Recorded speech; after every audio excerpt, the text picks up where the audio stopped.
अस्सलाम वालेकुम, मेरा नाम है अमान मुस्तफ़ा और आप देख रहे हैं हमारे यूट्यूब चैनल इजी इंग्लिश को।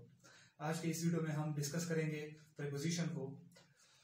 तो सबसे पहले इसके डेफिनेशन को जरा देखते हैं। हमने यहाँ पर लिखा हुआ है कि व्हाट इज अ प्रीपोजिशन।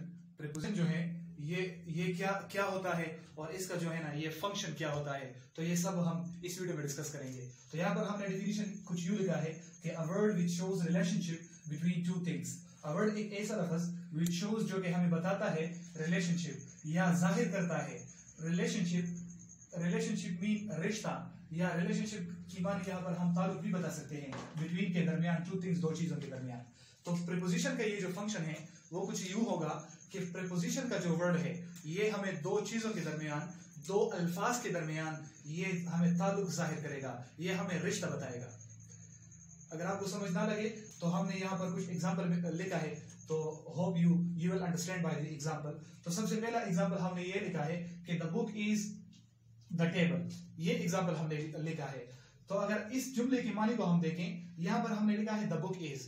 यहाँ पर एक थिंग जो है ना ये हमारे पास बुक हो गया, बुक जो है ना ये हमारे पास एक थिंग हो गया, एक चीज हो गया, और इसके साथ साथ एक दूसरा चीज है हमारे पास, वो है द टेबल।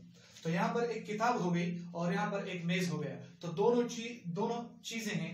अब अगर आपको कोई ये बताए कि द बुक इज किताब, द टेबल मेज, तो आपको कुछ समझ में नहीं आएगा कि ये फलाना मुझे क्या कह रहा है। तो इस जुमले से हमें कुछ भी समझ में नहीं आएगा। क्यों? वजह क्या है? वजह ये है कि इस बुक और इस टेबल के दरमियान जो रिलेशनशिप है, जो ताल्लुक है, वो अब अभी तक हमें नहीं पता कि बुक ने टेबल के साथ क्या किया या टेबल ने बुक के साथ क्या किया। अब ये कुछ समझ में नहीं आता। जब हम इसके अंदर, इसके बीच में यहाँ पर एक प्रीपोजिशन लगाएंगे, कोई भी प्रॉपर प्रीपोजिशन लगाएंगे, तो इसका मतलब कुछ यूं होगा कि the book is on the table, कि किताब जो है ये मेज के ऊपर है। अब जो इसका मतलब हुआ ये हमें वाज़ेह हो गया। क्यों? क्योंकि पहले इसमें प्रीपोजिशन नहीं था।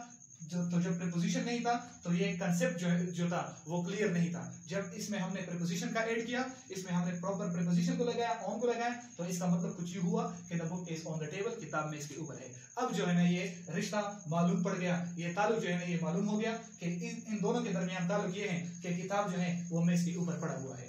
तो ये इन दोनों के दरमियान ताल्लुक है। अब नीचे एग्जाम्पल भी इसी तरह हमने लिखा है कि the ball is the cupboard. The ball is, अब ये एक चीज है हमारे पास और दूसरी चीज है कपबोर्ड। एक चीज है हमारे पास बॉल और दूसरी चीज है कपबोर्ड। अब अगर आपको कोई बताए कि द बॉल इज एक गेंद, द कपबोर्ड अलमारी, तो कोई ये नहीं बता सकता कि the ball is the cupboard, अलमारी और गेंद, इनके बीच में क्या रिश्ता है, इनके बीच में क्या ताल्लुक है, या बॉल ने कपबोर्ड के साथ क्या किया। तो ये बात कुछ वाज़ेह नहीं है। क्यों? वजह क्या है? वजह यह है कि इनके दरमियान जो है ना हमने प्रीपोजिशन का ऐड नहीं किया। इनके दरमियान जब हम इनका इस्तेमाल करेंगे या कोई भी जो प्रीपोजिशन आता है जुमले की मुनासबत से, जो भी प्रीपोजिशन आया है, जब हम प्रीपोजिशन का इस्तेमाल करेंगे तो इन दोनों चीजों के दरमियान, बॉल और कपबोर्ड के दरमियान हमें जो रिश्ता है, हमें जो रिलेशनशिप है वो मालूम पड़ जाएगा। तो the ball is in the cupboard, इसका मतलब ये हुआ कि गेंद अलमारी में है। अब जो है ना हमें मतलब समझ में आ गया कि फलाना हमें क्या कह रहा है। तो ये सारा टॉपिक जो है ना वो प्रीपोजिशन के मुतालिक है। अगर आपके लिए मैं थोड़ा और भी सिंपल कर दूं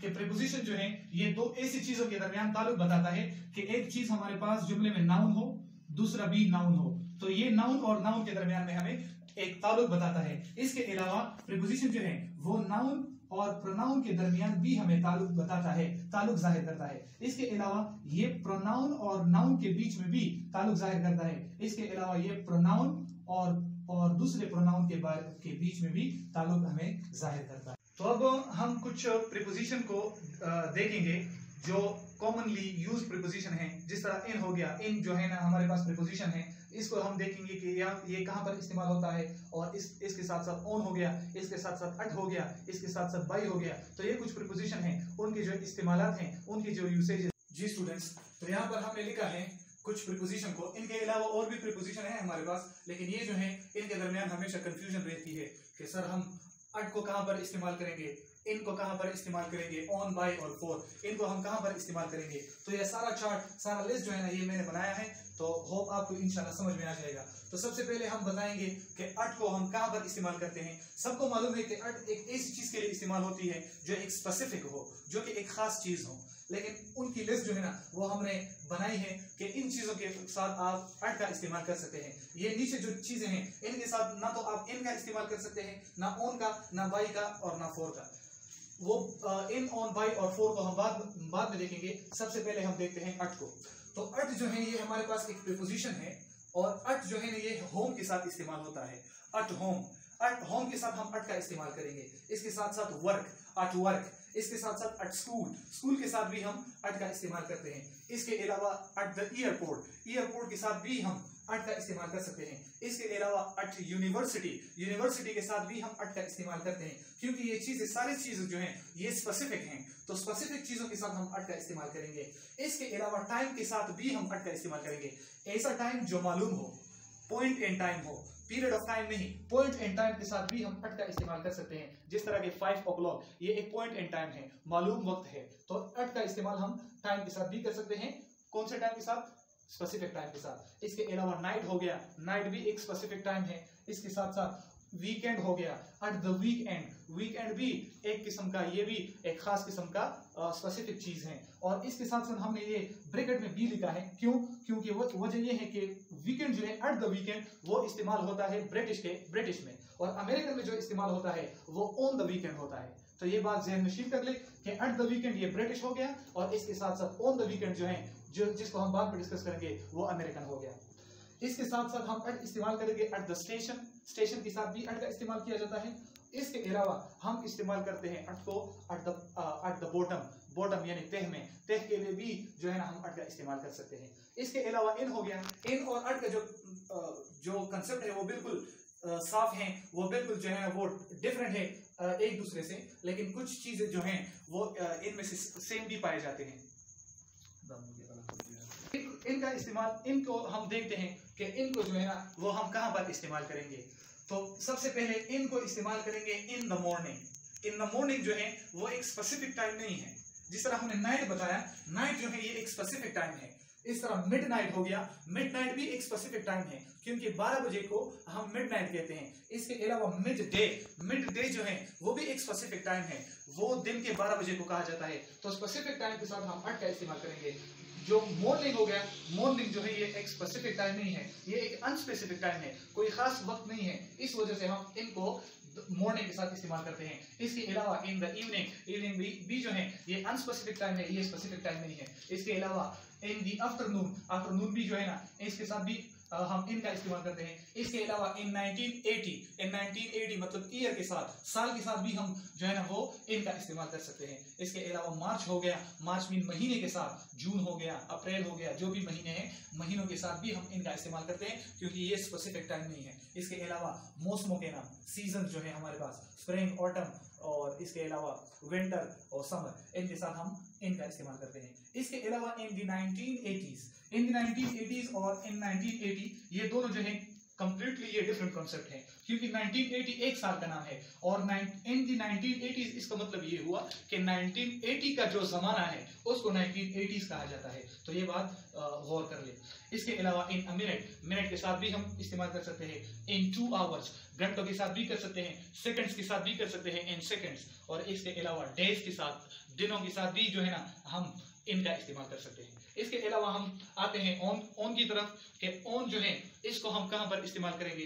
तो ऑन जो है वो इस्तेमाल होगा ऑन मंडेज, दिनों के साथ हम जो है ना वो ऑन का इस्तेमाल करेंगे। इसके अलावा ऑन द वीकेंड, जिस तरह मैंने पहले बताया कि ऑन जो है वीकेंड के साथ तब इस्तेमाल होगा जब हम अमेरिकन की बात करते हैं। जब ब्रिटिश की बात आती है तो वीकेंड के साथ जो है ना हम अट का इस्तेमाल करते हैं। इसके अलावा ऑन मंडे मॉर्निंग जो है इसके साथ भी हम ऑन का इस्तेमाल करते हैं, क्योंकि इसके पहले जो है ना वो दिन का नाम आ गया। इसके अलावा ऑन बर्थडे मीन किसी के जन्मदिन, और इसके साथ साथ वेकेशन के साथ भी ऑन इस्तेमाल होता है।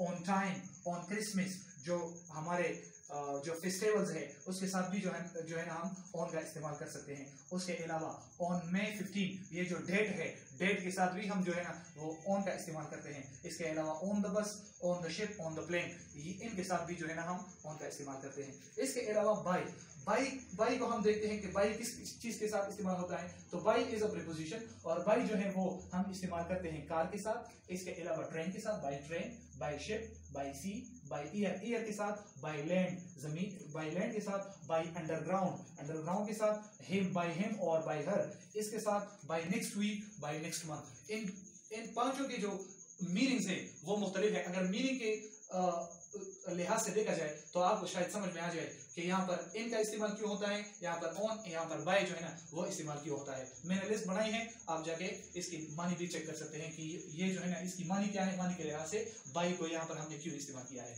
इसके अलावा फॉर जो है, फॉर हम इस्तेमाल करते हैं फॉर अ वॉक, इसके अलावा फॉर अ चेंज, इसके अलावा फॉर इन आवर। फॉर की मानी भी डिफरेंट है, तो जाहिर है यहाँ पर हमने आवर को यहाँ पर भी लगाया हुआ है, सॉरी यहाँ पर इन के साथ भी हमने वो आवर का इस्तेमाल किया हुआ है, और यहाँ पर फॉर के साथ भी किया हुआ है। तो मैंने जैसे पहले बताया कि फॉर और इन की जो मीनिंग्स है वो डिफरेंट है, तो आप इन के साथ भी आवर इस्तेमाल कर सकते हैं और फॉर के साथ भी आवर इस्तेमाल कर सकते हैं। मानी के लिहाज से दोनों डिफरेंट है। तो जगह के तो मतलब जब भी आप फॉर लगाएंगे तो वो सिचुएशन कुछ अलग होगा, जब भी आप इन लगाएंगे आवर के साथ तो वो सिचुएशन अलग होगा। इसके साथ साथ 2 days, इसमें भी यही कंसेप्ट है। इस तरह for 3 weeks, for 2 months, for 5 years, for breakfast, for lunch और फॉर डिनर, ये सारे जो हैं ये फॉर इन सारों के साथ जो है ना वो फॉर का इस्तेमाल किया जा सकता है।